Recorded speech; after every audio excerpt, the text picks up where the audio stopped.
What's up everyone? Today I'm going to show you how to install the Delta Executor on your iPhone. Let's get right into it.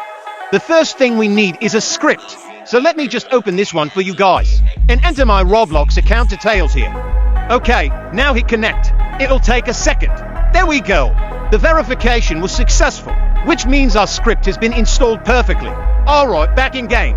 We're gonna find a place that uses Delta scripts, like this farming simulator. Just wait while it loads. And look at that, welcome back! Now all of these options are available, because the script is working correctly. This is awesome!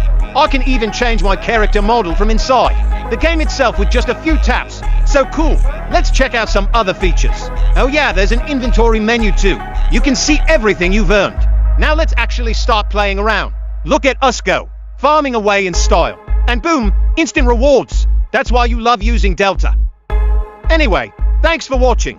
Make sure to follow for more tips.